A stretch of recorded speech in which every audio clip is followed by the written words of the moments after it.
Och så snackar vi lite med personen som kommer att introduceras här på en liten film-trudelutt. Rulla bandet.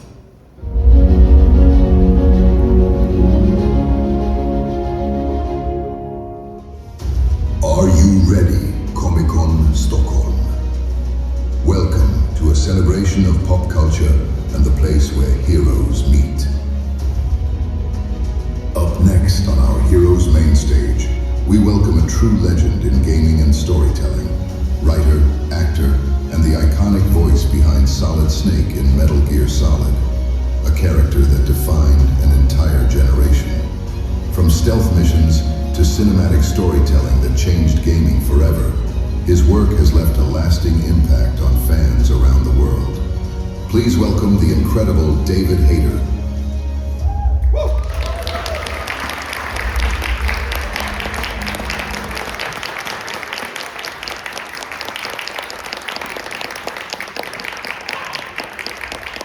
Hello, how are you, Sweden? Good to see you.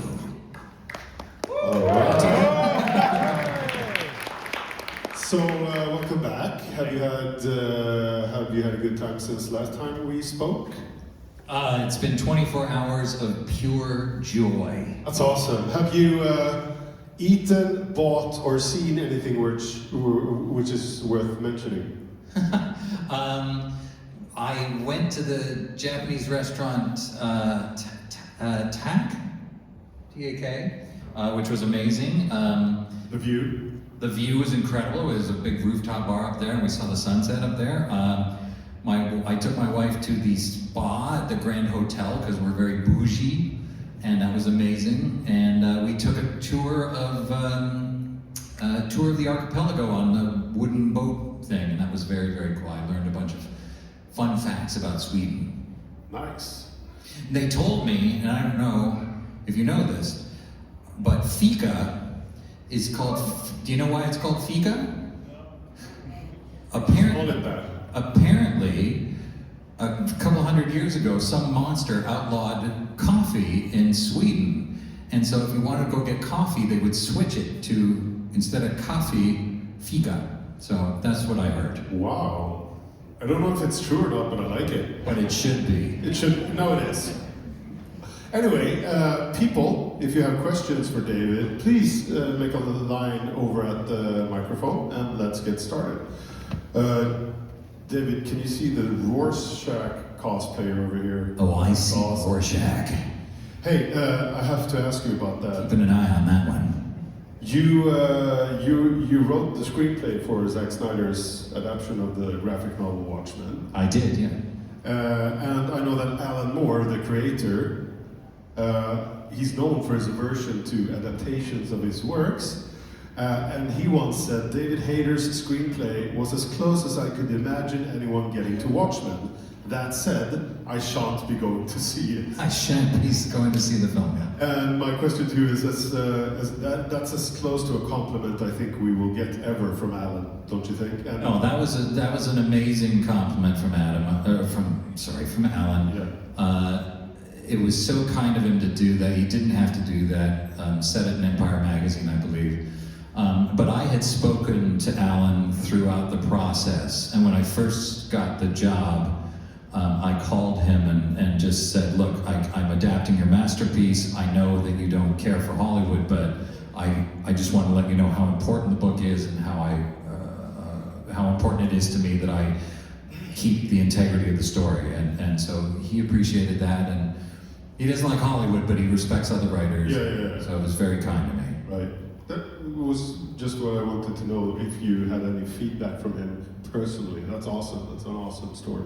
Anyways, let's hear from the people that want to ask you stuff. Welcome. Snake, do you hear me? I can hear you. And by the way, I want to speak with Mr. David Hayter also. I do. We go way back. Yes. I come to think about them when you mentioned Japanese. You know the Japanese voice actor whose name is Akio Otsuka, who by the way also dubs Dolph Lundgren in Japanese. You know, in Japanese. Sorry, dubs who? Dolph Lundgren. Oh, Dolph Lundgren. Oh, very cool. Yeah. Huh? I come and think about. I'm not sure if you have met him, but if you're gonna meet Akio Otsuka sometimes in your lifetime, What is the first thing you want to speak to him about and socially do? Well, I'd be honored to meet Otsuka-san. I am a great admirer of his work. Sadly, I've never met him, but I would love to, maybe next time I'm in Tokyo, we could meet up and go to an izakaya and drink Suntory beer and talk about the history of Snake. I think that would be a dream for me. He will probably answer, Mata setana. Well, so desu ne. Yes. Oh, wow. Arigato. Thank you. Do itashimashite. So, welcome. Hi David. I'm curious to know, you work with so many great stars, screenwriters, and even produced and written scripts, and how has that journey been for you to be in such big and large industry? Well, pretty good. So when I was a little boy in Canada, I think I was 8, I don't know, maybe 10 years old, and we went to this, it was called Caravana, and it was, you know, booths from all over the world, all over Toronto, and we went to this one, and the current Prime Minister of Canada, Joe Clark, was there, and my dad and my uncle got to meet him, but they didn't bother to tell me, and then when I found out, I freaked out, and I was like, I'm never gonna meet someone famous. And then this crazy life came along, and I mean, you know, in a way, all people are just people, and nobody has any greater value per se than anybody else. But, you know, to meet really talented artists is an enormous honor, and so yeah, I started collecting pictures of me with really cool people. And on that front, I took a picture with Jared Padalecki yesterday, and you know, and I always try to be cool, you know, I'm making my cool face or whatever, and at the very last second before he took the picture, he like leaned in and put his head like right against me, and my face, I'm like, and it's quite hilarious. So yeah, I'm very, very lucky to have had this career. I mean, I worked hard at it, but I'm still in a dream, Snake Eater. Thank you so much. Thank you. Thank you. Hello. Hello. You can raise the microphone if you want to. We want you to be. He's a tall one. Yes. Yeah. Hi, David. Hey. I wanted to ask you. Listened to several interviews where you said you used to change Snake's voice depending on which stage in life he is. Like with Naked Snake and Big Boss, he's young and excited about the mission, and Solid Snake is already a grizzled veteran and old and jaded. Is there any sort of version or stage in Snake's life that you'd like to portray sometime that you haven't done yet? Yeah, well, along those lines. So yeah, I in the interviews I said that, you know, Solid Snake in Metal Gear Solid is, you know, he's already a legend and he's already retired, and he's sort of, it's like, Colonel, you should have left me alone, basically. And Naked Snake in Snake Eater is kind of at the beginning of his career, and he's ready to go, and he's fired up. And it would be really cool to do, you know, if they ever were willing to make the first, was it MSX games? Yeah. Which was it, N or M? I can't remember. MSX. So the first 2 MSX games, that's Solid Snake at the beginning of his career, and I would love to, you know, sort of bring that energy to that character, because I love Solid so much. Yeah, ever since they announced Delta, oh man, I hope they would remake 1 and 2 as well. And well, all the games actually. I hope so. Thank you so much. I met you earlier, and you were so nice, and I mean, I almost cried because you mean so much to me and all your work. And well, they say don't meet your heroes, but fuck that. You were just amazing, and thank you so much for making my day and the whole year. Well, thank you, my friend. I appreciate it. Like I say, everybody is worthy of respect, and the love that you guys bring to me, I want to bring back to you. So I'm entirely honored. I appreciate it. Thank you so much. Hello. Yeah, I'm a little bit nervous, so it's my first time meeting. Oh, no need to be nervous. Get up on the mic a little bit. Oh, yeah, sure. There you go. Yes. Now you're a pro. Yeah. So, by the way, you were in the Guyver Dark Hero, the sequel to the first movie. So, I was just wondering, a bit curious, what was it like actually being in the movie? And were you also in the guy in the suit? Was it? Well, first of all, I had come to Hollywood because I wanted to be an action movie star. I wanted to be Harrison Ford or Tom Cruise or something. And so when I was 23, I got cast in this movie, Guyver Dark Hero, and suddenly I was playing an armor-clad superhero, and we went up into the mountains and we shot all summer, and it was like summer camp, except I got to be Batman, and it was super cool. Just doing action sequences and action dialogue and all that stuff. It was really, really fun. There were a couple of moments where I had bits of the Guyver armor on me, but the Guyver costume was much shorter than me because Steve Wang, the director, wanted the Zoanoids to look enormous, and I'm 6'1", and so he's like, "You're too tall for the suit." And I was like, "But I really want to wear the suit." And then we were out in California in August, and the guys wearing the suit, they'd be able to squeeze the suit and sweat would just drip out of it. It was so miserable. So in the end, I was kind of happy I didn't have to. But in the scene where I reveal who I am to Corey, I had the mask on and they pulled that off. And then in the nightmare scene, they had little bits glued to me and they pulled those off and ran it in reverse. So I had my moments, I suppose. Okay, thank you. It's very honoring to meet you. Honor's all mine, my friend. Thank you. There he is. Rorschach. Hi. Hey, David. listen, I don't think you understand. We're not locked up in here with you. You're locked up in here with me. We're locked up in here with you. Some lie, I screwed up my own line. I have a question. So, I recently watched the Watchmen film. Yeah. The one that I was wondering if there was one Watchmen character who deserves their own spin-off or their own film. Who would it be? Do you think? Well, it's interesting. When I was writing the movie, occasionally, the executives at Universal, they were like, "This is too many characters. Can you just make it about Dan and Rorschach?" And I was like, "Well, no, that's not Watchmen. Watchmen isn't any individual character. It's all of them together, and it's a clockwork story. Everything each one does plays off of everybody else. So, for Watchmen itself, it has to be all of them. If there was going to be a standalone character I'd want to follow, it would be Rorschach, because Rorschach is the coolest, I think. He's crazy, and his moral compass is a little whacked, but he's so cool and insane. I love him to death. Thank you so much, David. Thank you. Oh, and by the way, never compromise. Not even in the face of Armageddon. Hello, David. Now, you portrayed both Solid Snake and Big Boss in the Metal Gear Solid franchise, as you know. Oh, that's right. Yeah. Oh, yeah. That's right.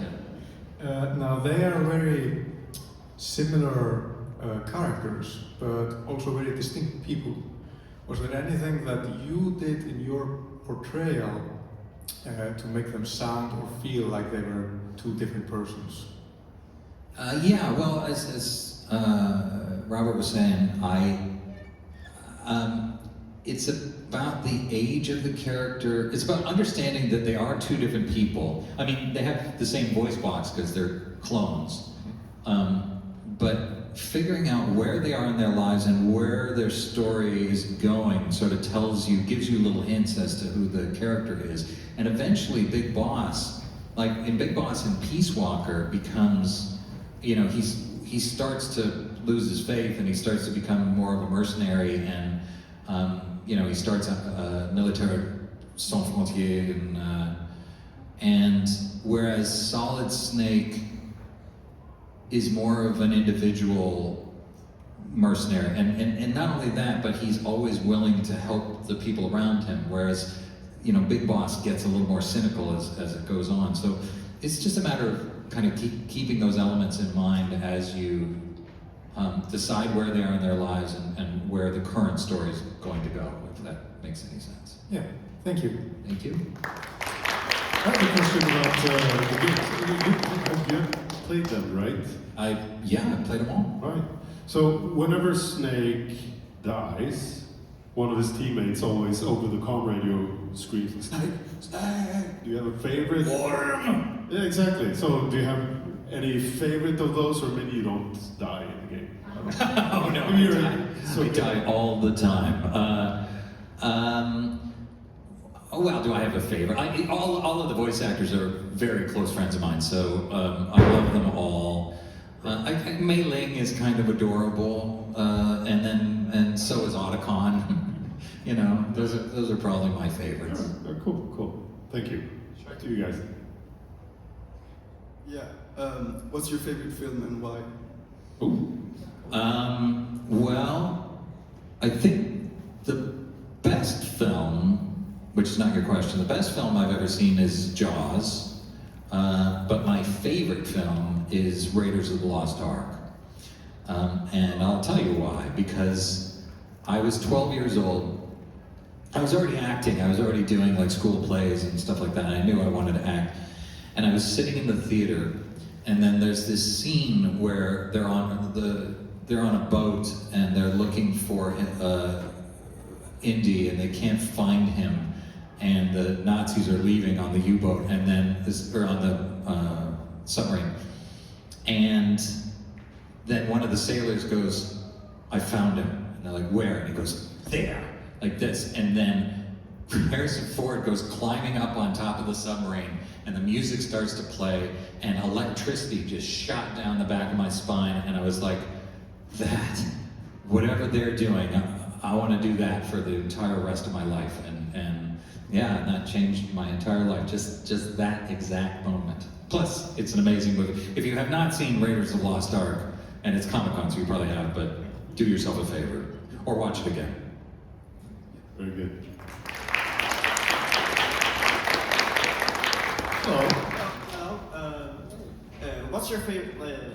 What's your favorite line of dialogue that you've written and why? Line of dialogue. Oh, that's a good question. What's my favorite line of dialogue I've written? Oh God, I've written a lot of great dialogue. That's a joke. I don't know if it's my favorite, but this is a piece of dialogue I was very proud of. So in X-Men 2, we had made X-Men 1, and Wolverine, Logan, he has amnesia, he can't remember his past.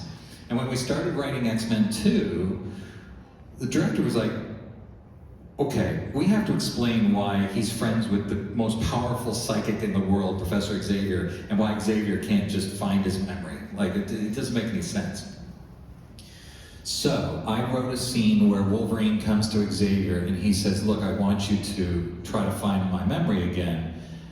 And I wrote the line for Xavier, Logan, the mind is not a box to be opened. It's a beehive with 1,000 different compartments, and just reaching into it could destroy your mind. It was something like, I can't remember how it ends, but I was very proud of that because it's a visual metaphor where everybody knows what a box is, everybody knows what a beehive is, and everybody knows what happens if you put your hand straight into a honeycomb, it would destroy it.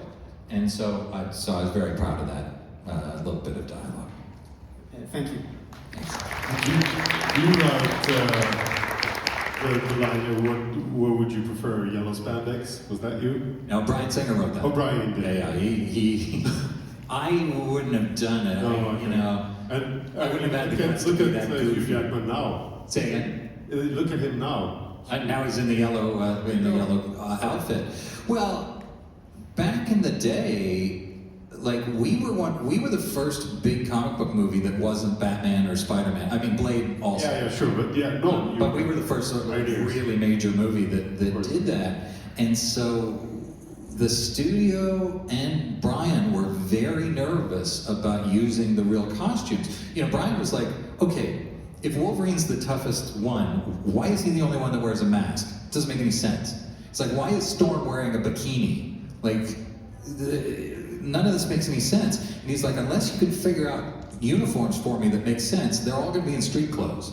So that was what we were dealing with. And eventually Bob Ringwood, who created Michael Keaton's Batman suit, designed our black leather uniforms. And Brian said, okay, that makes sense to me. Like they're a team, so they look like a team, but they're protective, right? And everybody online found out, and they're like, this is gonna be bullcrap, and where's my yellow spandex, and so on and so forth. And then the year after X-Men came out, all the comic books started going with the black outfits. Yeah. But now, since then, we've had 4,000 comic book movies, and now you've seen every single iteration of you've seen the blue and gray Batman costume, and now we've got the yellow and blue Wolverine costume. People are used to it, so, and the studios are willing to pay for it as well, which was a big part of it. Okay, cool. Hello, what's your name? Hello. How was it to be in X-Men? That's a weird name. How was it to be an X-Men? It was pretty awesome. So, at the end of X-Men, if you don't know, I have a small part. I play the cop in the museum that finds Mystique, but she's disguised as a security guard. So I say, this one's alive, let's get him out of here. That's my big line. I asked to do it because I'd been writing the script for 13 months, and I thought, there is no way they're gonna let me have credit on this movie, and no one will ever know that I worked on this movie. So I asked Brian, I was like, can I have like a line in the movie? And he was kind enough to let me do that moment. And it was super cool. I got to dress up as a cop, full-on cop uniform for the entire day, and I walked around like, I'm a cop. And then I went in and I did my piece and did like, I don't know, did the line twice, and they moved on, and it was super cool. And that's the biggest movie I've ever appeared in as an actor. Thank you, David. Thank you. Hello, Joachim Des. I hope you can understand. I don't know if you understand this. Nihongo wa dora kurushite imasu ka? 日本語わかりますですけど、これの言葉ちょっとわからない。I didn't quite understand the middle. Okay, I wonder how much Japanese. Say it a little clearer. How much Japanese do you know? How much Japanese do I know? Well, I'm conversational. I went to high school there, so I lived there for a long time. So I can talk, you know, I can sit at dinner and I can chat about this and that, but I couldn't do like a university course or anything. You know, I'm okay. My Japanese is okay. Okay. Snake slimes in Japanese then. はい。そうです。スネーク、日本語で？ Yeah. 私の名前はスネークです。And in Swedish. Say it in Swedish. In Swedish. Ull. Ull. That's all I know how to say. It's beer. Thank you. So besides the Metal Gear franchise, are there any other video games you really enjoy playing? And speaking of X-Men, are you excited to check out that new Wolverine game that's coming out later this year? Oh yeah. I'm so excited to check out the new Wolverine game. In fact, I was living in Madrid shooting Warrior Nun a couple of years ago, and I auditioned for to play Wolverine in that game. And I hired a filmmaker, and we said it cost me like 300 euros to do this audition, and I so wanted it, and I really threw my heart and soul into it. But Hearing Wolverine do the Solid Snake voice would be really funny. What's that? Say it again. Hearing Wolverine do Solid Snake voice would be really funny. Well, that's the problem, is if he's like a growly tough guy, it sounds like Snake, so I kind of understood why they didn't hire me, but I was sad. Kept you waiting, Bob. Kept you waiting, bub. Right, exactly. That sort of thing. Any other video games you really enjoy playing besides Metal Gear Solid? I'm sorry. Any other video games you like playing besides the Metal Gear franchise? Oh yeah, well I love video games. I play, Assassin's Creed. I've been playing Crimson Desert. I just finished replaying Okami, which was re-released, which is my favorite game of all time. And Civilization. I mean, I play way too many video games, but it's part of my job, so I just say it's work. Cool. Thanks. Thank you. Great. Thank you. All right. Hello. This is a question from a friend that's going to be here today. What's your favorite version of Snake, and why? Well, I love them all. But I think emotionally, I'm closest with Solid from Metal Gear Solid. I mean, that's where it started. That's where that's where this journey began, and he's such a sweet guy. Like that's what I tried to bring to it. That's what I got out of the script. Is that he's tough as nails. He's badass. But if somebody's in trouble, he's going to look out for them, and he genuinely cares. And so that's where my love affair with the character started, and that's probably still my favorite. Thank you. Thank you. All right. Can I round us off? I think I read online that you gave up half your paycheck to get the original cast back for the Twin Snakes remake. I wouldn't say it was half, but you made it possible for them to come back. They wanted to recast the original cast from Metal Gear Solid to the Twin Snakes because everybody was asking for a little more money. Now, not much money. And I had asked for a lot of money, and they were like, okay, so we're just going to bring you back and then not the rest of them. So I said, I was already negotiating like movie deals at this point, so I was pretty good at negotiating. So I said, okay, look, would you pay me this much money? And they said, yeah. And I said, okay, then take this much money and split it up and give it to the original cast, and so they did. That's a solid move. Solidarity. Yeah, well, I wanted to give you a shout out for that. That's very, very nice of you to do that. Well, thank you. Well, first of all, they're all my friends. Second of all, Metal Gear Solid is a classic, and without those people, it's not, it's just like Watchmen. It's not just me, it's Paul Eiding, it's Christopher Randolph, it's Jennifer Hale, it's Kim My Guest, and Debbie Mae West, and all of them, it was important that they all came back, so I did it for the fans, I did it for my friends. That's awesome. Yeah. That's awesome. And on that note, thank you so much once again, David Hayter.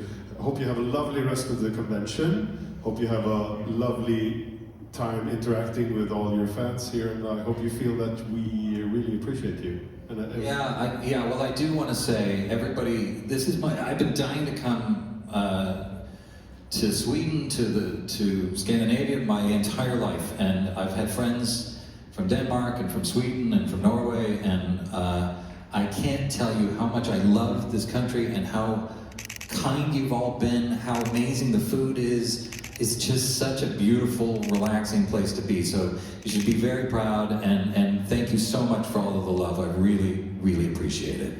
Thank you.